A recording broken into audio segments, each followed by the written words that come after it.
véritable missionnaire. Qu'est-ce que c'est d'être un missionnaire? Eh bien, c'est ici, on le trouve en Ésaïe 52 à partir du verset 7, qu'ils sont beaux sur les montagnes, les pieds de celui qui apporte de bonnes nouvelles, qui publie la paix, de celui qui apporte de bonnes nouvelles, qui publie le salut, de celui qui dit à Sion, ton Dieu règne. La voix de tes sentinelles retentit, elles élèvent la voix, elles poussent ensemble des cris d'allégresse, car de leurs propres yeux elles voient que l'Éternel ramène Sion. Éclatez ensemble en cris de joie, ruines de Jérusalem. L'Éternel console son peuple, il rachète Jérusalem. L'Éternel découvre le bras de sa sainteté aux yeux de toutes les nations, et toutes les extrémités de la terre verront le salut de notre Dieu. Partez de là, sortez de là, ne touchez rien d'impur, sortez du milieu d'elle, purifiez-vous, vous qui portez les vases de l'Éternel. Alors c'est ici un appel missionnaire. Alors, qu'est-ce que vous allez m'aider à définir qu'est-ce qu'un missionnaire? Je vous écoute. Envoyé, oui. Oui, c'est quelqu'un qui a reçu une mission du Seigneur. Alors, le premier mot pour missionnaire dans le Nouveau Testament, c'est lequel? Ça veut dire envoyé en grec. Alors, pour ceux qui parlent le grec couramment. Apôtre, voilà, on a quelqu'un qui parle le grec, là. Apostello, ça veut dire envoyé. Et quand vous mettez, j'en ai pas ici, une lettre à la poste, qu'est-ce que vous faites? Vous l'envoyez. La poste, c'est apostello, ça vient du grec apostello. Voilà. Ils sont pas fatigués. Et donc,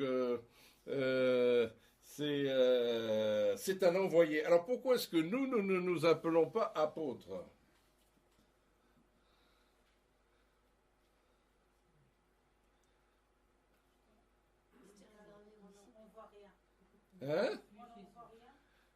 Ah si, on est envoyé, oui. Alors oui, voilà, pour éviter une confusion, en fait, parce que les premiers apôtres, ils avaient vu Jésus et ils avaient été envoyés par Jésus lui-même. Donc c'est une catégorie au-dessus des autres. C'est eux qui ont écrit le Nouveau Testament, etc. Alors si on dit que nous sommes apôtres, on est en train de se mettre au même niveau que les autres. Alors on préfère utiliser un autre mot, missionnaire, pour dire qu'on est en mission de la part du Seigneur. Ça veut dire la même chose qu'envoyé, mais ça ne donne pas la même autorité spirituelle, bien que certains missionnaires, quand ils sont arrivés dans des pays où il n'y avait absolument pas de l'évangile, ils ont bien été obligés de faire comme les premiers apôtres et de tout démarrer à zéro, enseigner l'évangile, comprendre la culture et la langue du peuple, faire des traductions de la Bible, etc. Et donc, dans certains pays, c'est pour ça que dans certains pays, on parle de l'apôtre de la Birmanie, qui était Adoniram Judson, on parle de l'apôtre de l'Inde, etc. Les catholiques aussi ont eu des missionnaires qui ont fait ce travail apostolique d'aller les premiers dans des pays où l'évangile n'avait pas été annoncé, et ils l'ont fait assez bien en général. On critique beaucoup les catholiques, mais quand ils sont en mission, ils font le travail missionnaire. Ils le font pas parfaitement, mais ils le font bien. Et donc, voilà, c'est un appel à partir, un appel à être envoyé, et c'est ce qu'on lit ici, qu'ils sont beaux sur les montagnes, les pieds de ceux qui apportent de bonnes nouvelles. Alors, qui sont les premiers apôtres? Eh bien, c'est ceux que Jésus a envoyés. Et les premiers envoyés de l'Église, ce sont ceux qui ont été choisis en Acte 13, 1 à 3, les anciens de la ville d'Antioche. Antioche se trouve en... Dans quelle ville ça se trouve, Antioche, Elias? Quelle ville? Oui. Dans quel pays, pardon, dans quel pays? En Syrie, voilà, Antioche de Syrie. Et il y avait l'église là, Et des anciens se réunissaient, ils jeûnaient et priaient, comme on l'a dit la semaine dernière. Et le Saint-Esprit leur a dit en Actes 13:2, mettez à part Barnabas et Saul pour l'œuvre à laquelle je les ai appelés. Et après avoir jeûné et prié, ils leur imposèrent les mains et les laissèrent partir. Hein.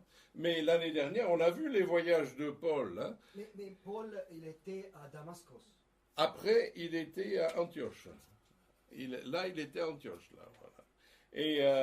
Mais avant, il était à Damas. Oui. Et donc, quand ils sont partis là, de Antioche, le Saint-Esprit ne leur a pas dit où aller. Alors, comment on fait quand le Saint-Esprit ne vous dit pas où aller? Qu'est-ce que vous faites? Ah, vous priez? Mais ils n'ont pas eu la réponse. Alors, parce qu'ils avaient déjà la réponse.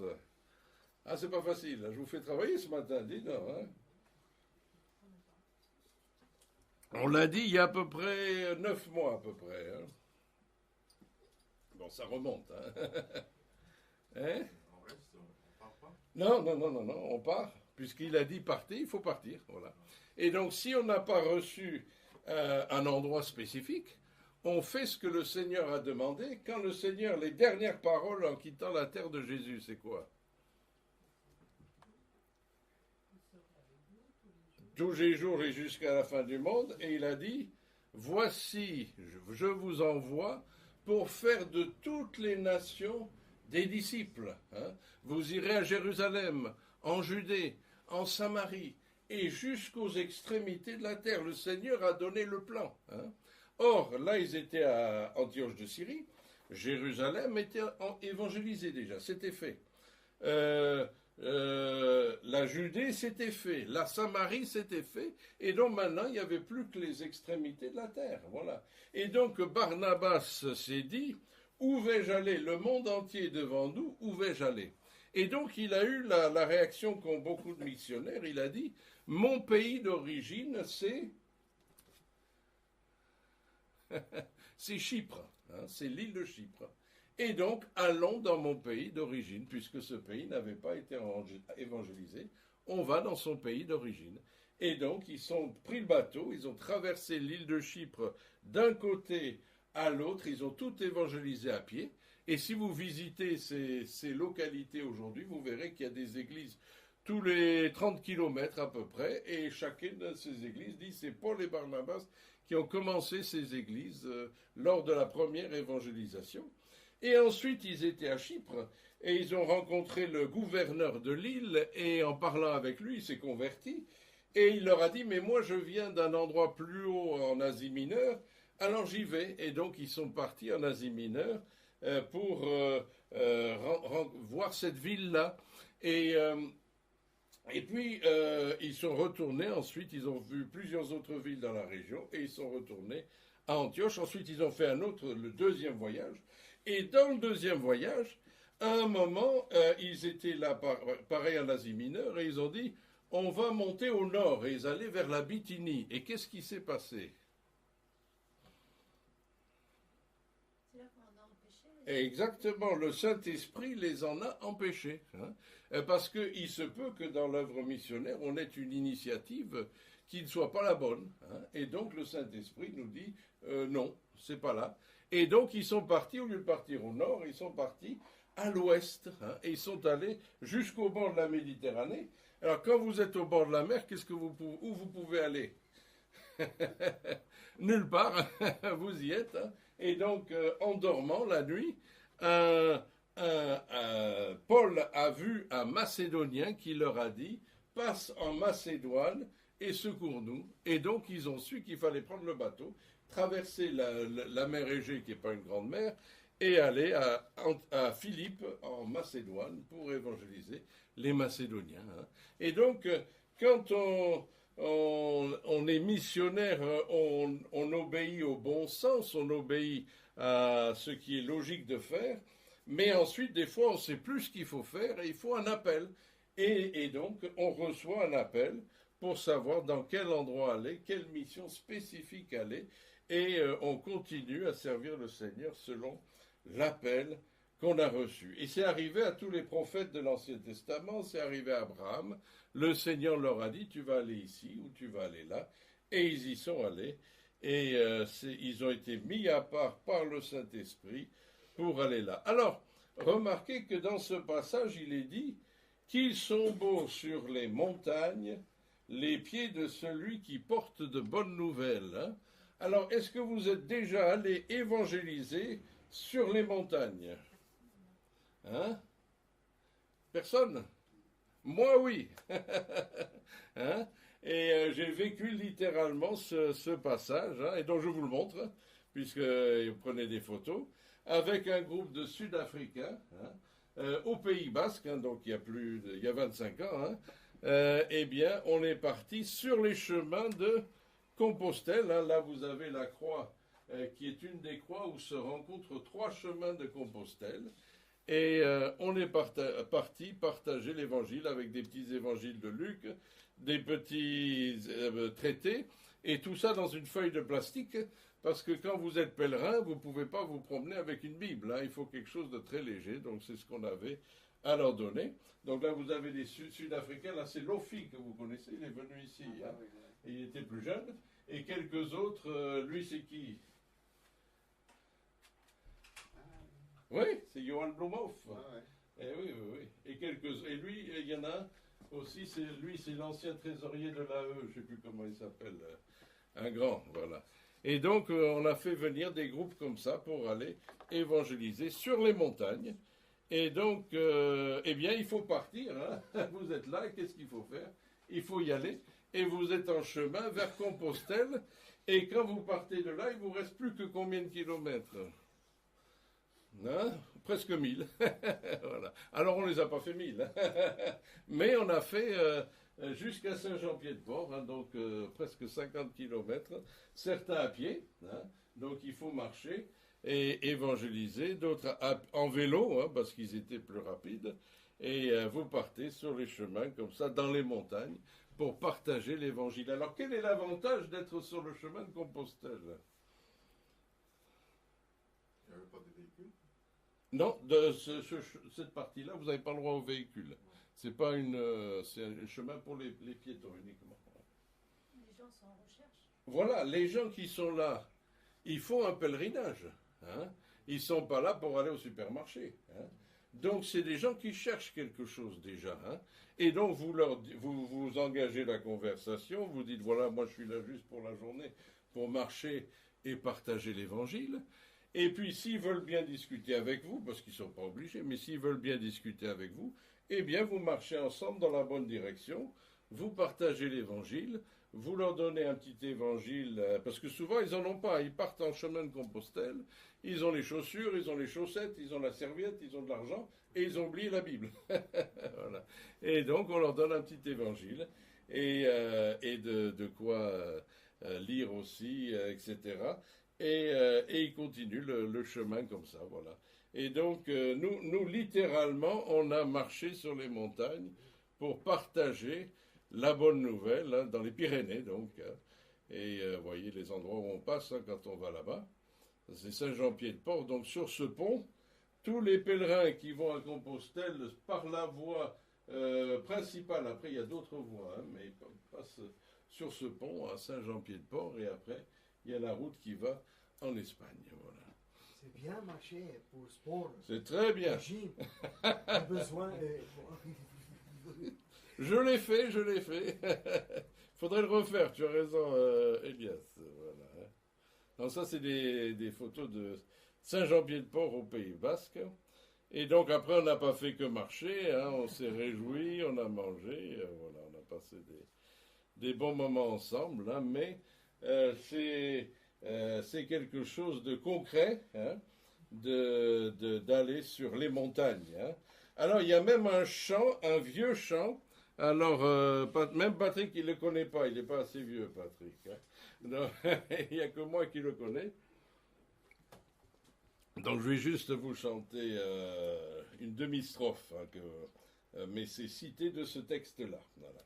Qu'ils sont beaux sur les montagnes, les pieds de tes serviteurs, qui parcourent les campagnes, prêchant la grâce aux pécheurs, ô délicieuse vie d'un serviteur de Jésus, qui pour son maître s'oublie en annonçant ses vertus. Voilà, c'est un chant de il y a 150 ans, et qui est tiré de ce passage, qui sont beaux sur les montagnes, les pieds de tes serviteurs.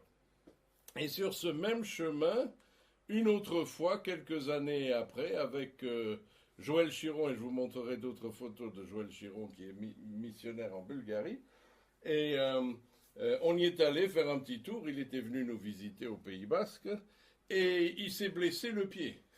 Donc il avait le pied, il avait un bandage, et il devait nous parler le soir.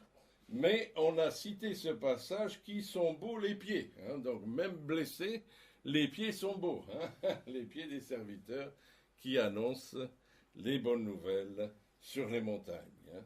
Et donc il s'agit de recevoir et de répondre à un appel. Et je vais vous parler de Joël Chiron, puisque j'ai ces nouvelles récentes ici. Je vais les afficher.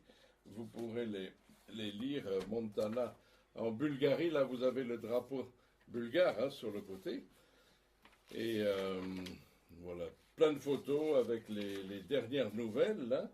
Mais à l'âge de 20 ans, donc c'est pas aujourd'hui, il a reçu un cœur pour les Bulgares, un amour pour la Bulgarie. Alors pourquoi on reçoit un amour pour la Bulgarie? Aucune idée. C'est le Seigneur qui l'envoie. Et donc il est allé voir le directeur de l'Institut biblique à l'époque, John Stoffacher, et lui a dit, voilà, j'ai ce cœur pour aller en Bulgarie, mais je ne sais pas si je dois y aller, qu'est-ce que je dois faire? Et John Stoffacher lui a dit, si le Seigneur t'appelle, tu dois partir. Et donc il a fini ses études, et il est parti évangéliser en Bulgarie. Mais il était tout feu, tout flamme quand il était jeune, il est encore maintenant, et il a commis l'erreur de dire aux Bulgares, alors le communisme était fini, mais il leur a dit, je viens évangéliser. Alors ils ont dit, ah bon, vous venez évangéliser, eh bien retournez chez vous. Donc ils l'ont renvoyé chez lui, et il est revenu, et ils l'ont re-expulsé. Il a été expulsé 2 fois, et il est revenu 2 fois. Alors là, ils ont dit, bon, on va le garder. Et il a commencé à... des églises, je vais vous les montrer, Berkovica, Montana, etc. Et le Seigneur a béni, même s'il était tout jeune et un peu comme un fou, eh bien Paul dit 1 Corinthiens 1, 25, la folie de Dieu est plus sage que les hommes, et la faiblesse de Dieu est plus forte que les hommes. Ça a toujours existé, les premiers missionnaires, ceux qui sont partis en Inde, etc., en Chine, quelqu'un leur a dit, mais des comités missionnaires leur ont dit, oh là là, oui, mais il faut faire ça sérieusement, il faut tout organiser, il faut faire des choses très compliquées, etc. Eux, ils ont dit, non, j'y vais. Et eux, ils ont réussi, alors que ceux qui ont fait tout ce qui était compliqué, eh bien, ils sont allés aussi en Inde, et pareil, et ils se sont installés sur la côte, et ils ont vécu bourgeoisement dans les villes de la côte, au lieu d'aller évangéliser les gens, les vrais Indiens, pas juste les gens qui étaient sur la côte. William Carey, notamment.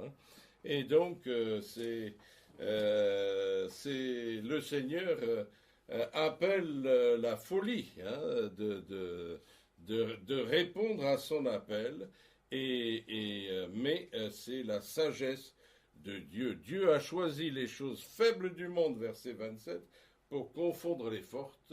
Dieu a choisi les choses viles du monde, celles qu'on méprise, celles qui ne sont pas, pour réduire à néant celles qui sont, afin que nulle chair ne se glorifie devant Dieu. Et donc le Seigneur a envoyé des missionnaires dans le monde entier. Et des missionnaires français aussi, donc Joël Chiron en Bulgarie. Au siècle dernier, les missions protestantes sont allées à Madagascar et ailleurs, et il y a toujours des églises qui viennent de ces missions. Et puis, c'est quelque chose qui est tout à fait... Je vais vous montrer des photos, vous allez voir. Et donc, Ici, c'est la Bulgarie, voilà, voilà. Alors ça, c'est les photos de Joël, il y a il y a longtemps, hein. Et donc, quand vous arrivez en Bulgarie, on vous accueille avec le pain et le sel, hein. C'est des vieilles traditions du Moyen Âge. Et donc, voilà l'église de Berkovica qu'il a pu construire là-bas.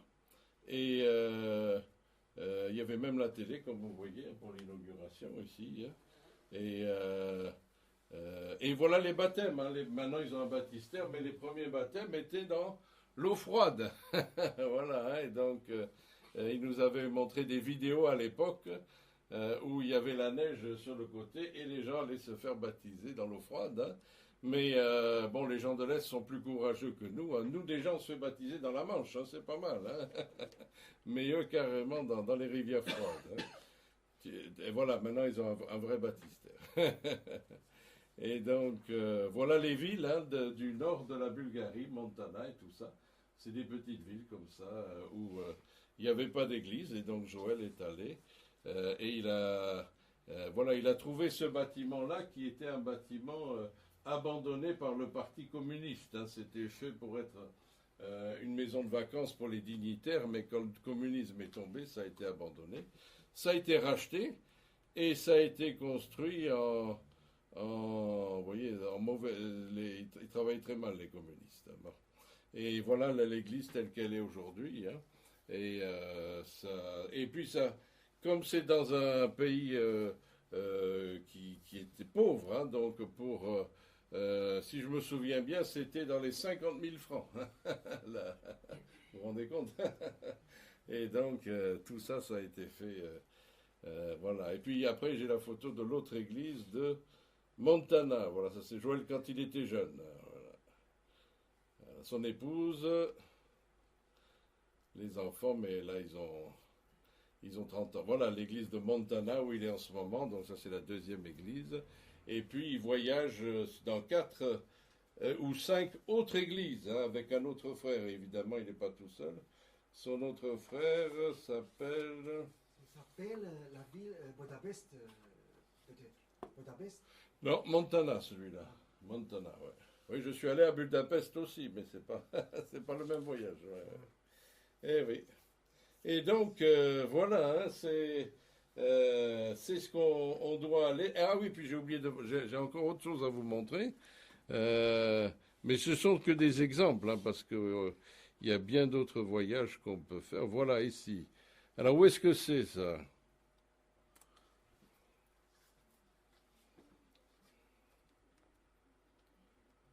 Ça, c'est une photo floue, malheureusement, hein, mais c'est Suzanne avec des sœurs africaines, et ici, la plus grande, c'est Linda, hein, pour qui on prie, qui nous écrit.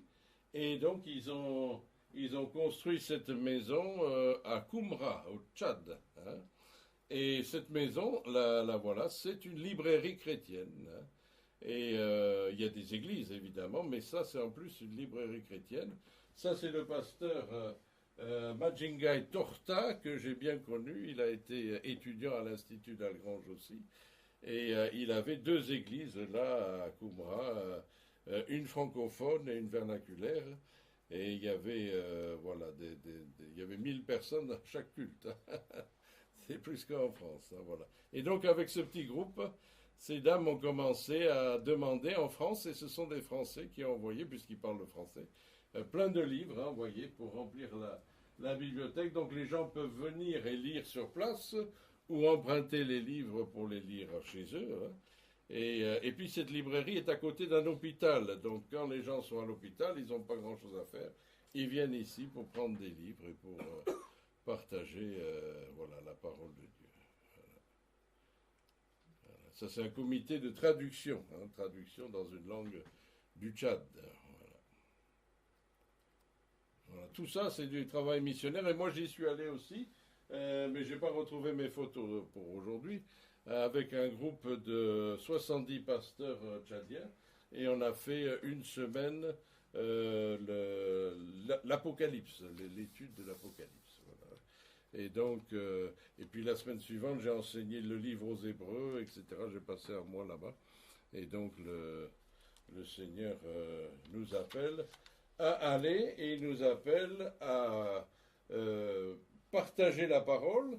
Et puis il y a la dernière phrase du verset 7, celui qui dit à Sion, ton Dieu règne. Alors ça c'est une des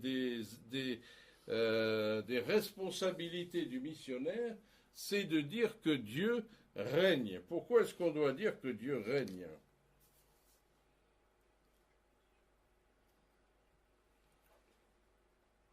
Parce que c'est lui le créateur. Oui, oui. Mais pourquoi est-ce qu'on a envoyé pour ça?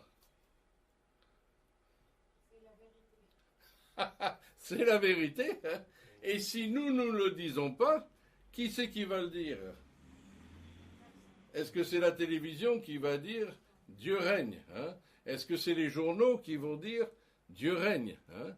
Est-ce que c'est les applications dans le téléphone? Oh, il y a des applications chrétiennes quand même, hein? Mais beaucoup d'autres sont du monde, hein? Et ils ne vont pas dire Dieu règne, hein? C'est à nous de dire Dieu règne, hein? Parce que dans le monde, si vous regardez les informations, qu'est-ce qu'ils disent aux informations? Tout va mal. Tout va mal, tout est en chaos, voilà. Alors c'est pas vrai du tout, hein, mais c'est une façon de créer une anxiété chez le spectateur qui va, grâce à cette anxiété, acheter de la publicité, hein, et il va acheter du burger et du coca parce qu'il pense que ça va parce que la publicité est dedans, elle est dans le message, hein, pour le réconforter. Mais nous disons, le monde n'est pas en chaos. Ne croyez pas que le monde soit en chaos. Dieu règne. Hein? Et si Dieu laissait le monde en chaos, ça serait l'Apocalypse. Hein? Et l'Apocalypse va venir, hein, mais ce n'est pas encore maintenant. Hein? Et donc, ce n'est rien à côté de ce que ce sera. Et il ne faut pas regarder les choses comme les gens de ce monde les regardent. Nous devons proclamer notre Dieu règne. Il sait ce qu'il fait. Il est au pouvoir. Hein? Et ça, c'est la vocation d'un missionnaire d'aller dire à des gens qui vont le dire, mais tout va mal. Oui, tout va mal, à votre avis. Hein? Mais Dieu règne. Et vous n'avez pas mis les bonnes lunettes. Il faut mettre les lunettes pour voir les choses du point de vue de Dieu. Hein? Même en Apocalypse, hein, excusez-moi, je prends juste une petite aparté sur l'Apocalypse. Dans l'Apocalypse, vous avez toutes les jugements, les catastrophes, les cataclysmes qui tombent sur l'humanité, mais 3 fois en Apocalypse, Jean remonte au ciel et il se trouve dans la salle du trône de Dieu. Et qu'est-ce qui se passe dans la salle du trône de Dieu? Voilà, la louange, la gloire, l'honneur, les chérubins, les séraphins, tout va bien, tout est en contrôle, Dieu règne. Hein? Et il ne faut pas croire que le chaos que les gens imaginent dans le monde veut dire que Dieu ne s'occupe pas du monde, pas du tout. Dieu s'occupe de nous. Si Dieu ne s'occupait pas du monde, je peux vous dire que ce serait la catastrophe. Ce serait vraiment catastrophique, mais Dieu s'occupe de nous. Il prend soin de nous et nous sommes là pour dire ton Dieu règne. Voilà. Et ensuite, verset 8, la voix de tes sentinelles retentit. Alors qu'est-ce que c'est une sentinelle? Oui, c'est un mot militaire, hein, c'est quelqu'un à l'armée qui doit veiller pendant que les autres dorment. Hein, et donc c'est très important qu'il reste réveillé. Et il doit alerter si les ennemis arrivent. Hein. Et j'ai un ami qui s'appelait Barty, hein, et il était sentinelle de l'armée française dans la première guerre du Golfe, en 1989, hein, et il était dans un endroit avancé, et c'était lui, la sentinelle. Il était le plus avancé. Hein. Alors, est-ce que vous croyez qu'il avait envie de dormir? Il n'avait pas envie de dormir, et il était même terrorisé. Ben, il était chrétien. Hein. Et donc, le Seigneur lui a rappelé un psaume, et il a même écrit un cantique dans sa guérite de sentinelle. Hein. Et je ne peux pas vous le chanter parce que c'est trop... C'est de la belle musique, là, je ne peux pas le faire. Mais il a écrit ce chant. Et aujourd'hui, il est ancien dans une église de Charenton, à côté de Paris. Mais il a été une vraie sentinelle, là, et il a dit, j'étais terrorisé, je savais que je pouvais mourir. Vous n'êtes même pas prévenu, hein, quand l'obus vous arrive dessus, c'est fini, hein, terminé, vous n'êtes pas prévenu. Mais il s'est adressé au Seigneur, il s'est repenti de ses péchés, et le Seigneur a changé sa vie, il s'est consacré au Seigneur. Et donc, le Seigneur nous appelle, nous aussi, à être des sentinelles, c'est-à-dire que nous devons avertir. Ah oui, je voulais chanter avec Patrick juste une strophe de sentinelle vigilante. Voilà, ça aussi c'est un vieux chant, hein, c'est pour ça qu'on n'a pas de partition, mais Patrick le connaît celui-là. Vas-y, donne-moi la note. C'est ça? Ouais. Sentinelle vigilante, qu'en est-il donc de la nuit? Dis à l'âme somnolente que déjà le matin lui. La nuit passe, le matin du grand jour lui. Sentinelle, sois au poste jour et nuit. Sentinelle, sois au poste jour et nuit. Amen. Hein? Et donc, dans toutes les villes, même à Bayeux, à cette époque-là, au Moyen-Âge, il y avait des sentinelles qui veillaient sur les murailles. Il y a des murailles à Bayeux, hein, et qui faisaient des rondes, des tours de ronde, etc., et qui disaient bonnes gens, dormez tranquille, tout va bien. Hein. Et donc, nous aussi, nous devons avertir et être des sentinelles. Pendant que les autres dorment, nous nous veillons, hein, et nous nous réjouissons dans le Seigneur. Hein. Et donc, l'appel d'un missionnaire, c'est d'être une sentinelle. Alors, vous l'avez en Ézéchiel chapitre 3 et Ézéchiel chapitre 33. Hein. Et donc,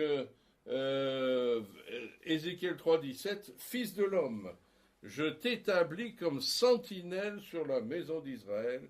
Tu écouteras la parole qui sort de ma bouche et tu les avertiras de ma part. » Hein. Et ensuite, qu'est-ce qui est écrit? « Si tu ne les avertis pas, leur sang sera sur toi. Par contre, si tu les avertis et qu'ils ne t'écoutent pas, leur sang retombera sur leur tête à eux. Hein. » Donc, nous sommes appelés à avertir, et si les gens veulent écouter, ils écoutent, et s'ils ne veulent pas écouter, c'est leur responsabilité, mais nous devons avertir. Et Ézéchiel 33, 7 dit la même chose. « Et toi, fils de l'homme, je t'ai établi comme sentinelle sur la maison d'Israël. Tu dois écouter la parole qui sort de ma bouche et les avertir de ma part. » Et donc c'est la mission d'un missionnaire, hein, c'est de dire la vérité au peuple, la vérité qui vient de Dieu. Et puis le troisième appel, donc le premier appel c'est d'aller, le deuxième c'est d'avertir, et le troisième c'est ici, verset 11, sortez de là, ne touchez rien d'impur, sortez du milieu d'elle. Et donc le missionnaire est quelqu'un de différent. Il ne doit pas toucher au mal et à l'impureté. Il est consacré au Seigneur. Hein. En 2 Corinthiens 6, 17, il est dit, c'est pourquoi sortez du milieu d'eux, séparez-vous, dit le Seigneur, ne touchez pas à ce qui est impur, et je vous accueillerai. Et voilà, le Seigneur nous a choisis, hein, pour, alors pas tous, hein, mais certains, il choisit et il appelle pour être missionnaire, sentinelle, aller prêcher l'évangile, même sur les montagnes, être une sentinelle pour avertir, et également ne rien toucher d'impur, mais de vivre dans la sainteté, la sanctification, être différent du monde présent. Hein. C'est pour ça que des fois les gens nous critiquent et ils disent « mais vous n'êtes pas comme nous, vous êtes différents. Hein. » Qu'est-ce qu'on doit répondre? Ben, c'est fait exprès, hein, c'est fait exprès. On n'a pas envie d'être comme vous. On a été, on a déjà essayé et on n'a pas approuvé. Hein. C'est goûté, pas approuvé. Et donc, on a décidé de vivre différemment, hein, d'être un peuple saint, consacré au Seigneur, qui est au Seigneur et qui représente le Seigneur, qui déclare ton Dieu règne dans le monde. Hein. Et donc, voilà, je vous ai parlé de quelques voyages. Hein. Je suis allé en Bulgarie, au Tchad, mais je ne vous ai pas raconté la Hongrie, la Roumanie. Hein. Je suis allé 3 fois en Roumanie et ailleurs. Hein. Voilà, le Seigneur nous conduit dans tous ces endroits. Et est-ce que j'ai survécu? Hein. Est-ce que je suis mort de faim? J'ai pas l'air. Hein. Voilà. Hein. Et donc, le Seigneur nous a accompagnés. On est allé en Roumanie juste après la chute, la mort de Ceausescu. Hein. On est allé en Roumanie annoncer l'Évangile et aider les églises, parce qu'il y avait déjà des églises baptistes courageuses qui étaient là et qui avaient connu une persécution incroyable, hein, mais les aider à relever la tête, à recevoir des médicaments, des vêtements et tout ce qui venait de chez nous, et puis à évangéliser. Moi, j'étais là pour leur apprendre à évangéliser, parce que à l'époque, si vous évangélisiez, qu'est-ce qui vous arrivait? Hein, le goulag, tout de suite, hein, 20 ans de goulag. Hein, et donc, les pasteurs avec qui j'ai travaillé, ils avaient chacun fait au moins 20 ans de prison pour le Seigneur, et quand ils sont sortis, ils sont restés pasteurs. Hein. C'est que c'était des gens exceptionnels. Hein. Et donc, nous, on n'avait pas besoin de leur apprendre la sanctification, ni la Bible, ni la vie chrétienne, hein, juste à évangéliser et à comment faire, tout simplement. Hein. Et ils ont vu avec nous que c'était possible, que plus personne ne venait les arrêter, que même les gens venaient se convertir. Et un pasteur que j'ai aidé dans une ville, en quelques années, il a fondé 5 églises dans la même ville, parce que une fois qu'il a compris ce qu'il fallait faire, il était tout à fait capable et compétent plus que nous-mêmes. Hein. Et donc, j'avais même pas besoin d'aller comme missionnaire dans cette ville, puisque lui-même faisait largement le travail. Hein. Et donc, c'est ce que le Seigneur fait. Il nous appelle en mission. Hein. Et donc, si je vous parle de tout ça, c'est que là où je vais à Aix-en-Provence et ailleurs, on m'a demandé justement de parler de la mission. Hein. Et donc, je vous donne à l'avance le message que je leur donnerai. Hein. Et qu'on partage la mission dans le sud de la France aussi, pour qu'ils puissent savoir eux aussi comment évangéliser et envoyer des missionnaires ici et là en France d'ailleurs. Hein. La France est aussi un pays de mission, hein, et ailleurs dans le monde, hein, pour partager l'évangile, la bonne nouvelle. On est appelé à cela et on est en mission, hein, de la part du Seigneur, et que le Seigneur nous conduise, hein, dans sa mission globale à laquelle il nous a appelés. Hein. Voici, je vous envoie, faites de toutes les nations des disciples, les baptisant au nom du Père, du Fils et du Saint-Esprit. Amen. Seigneur, merci de cet ordre missionnaire. Tu es venu sur la terre et pendant ces années de ton ministère, toi-même, tu es parti en mission, visiter les villes et les villages pour partager la bonne nouvelle. Et Seigneur, nous t'en remercions et te bénissons de tout cœur. Et puis, tu as envoyé les 12 pour partager l'évangile, aller de ville en ville, de village en village, 2 par 2. Et ensuite, tu as envoyé 50 pour continuer à partager l'évangile dans les villages de la Galilée. Et tu continues aujourd'hui à appeler et à envoyer des serviteurs, des missionnaires, des envoyés dans le monde entier. Et nous te célébrons de ce que ton nom est glorifié, de ce que tu es célébré, de ce que l'évangile est répandu jusqu'aux extrémités de la terre. Nous te célébrons de tout cœur au nom de Christ, notre Sauveur et Maître. Amen. Et donc je vous invite à chanter en conclusion « Change mon cœur, Seigneur ».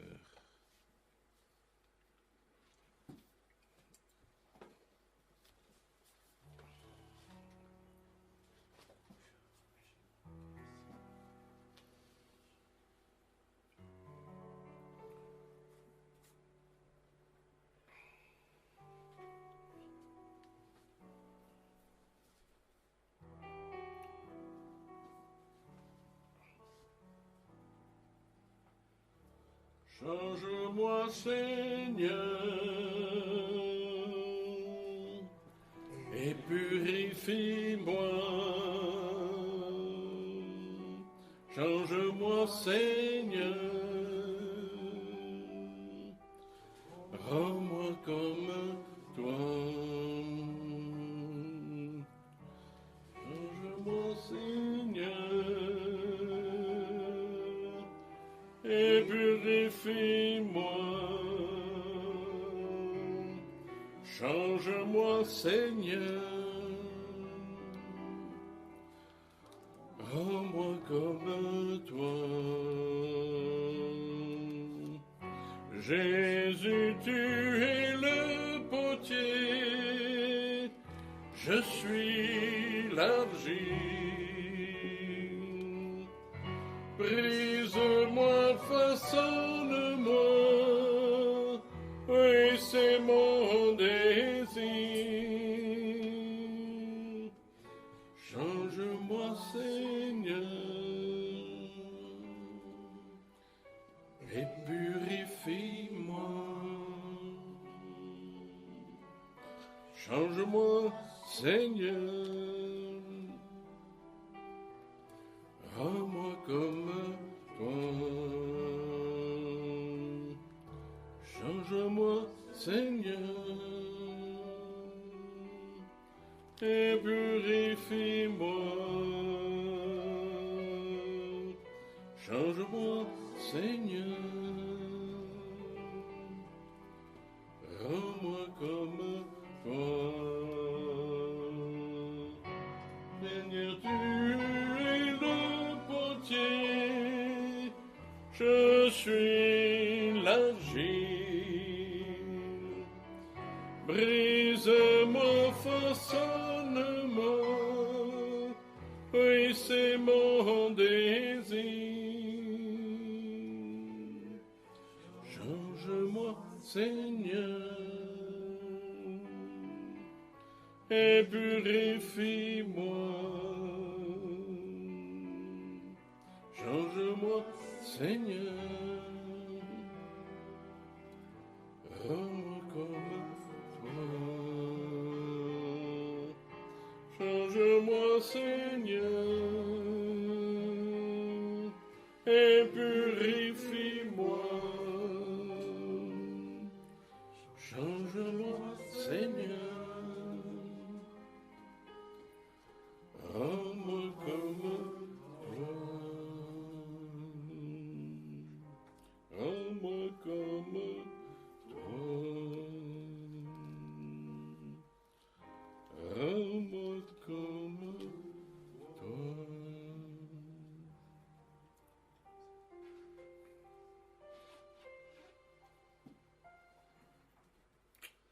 Amen. Que le Seigneur vous bénisse. Et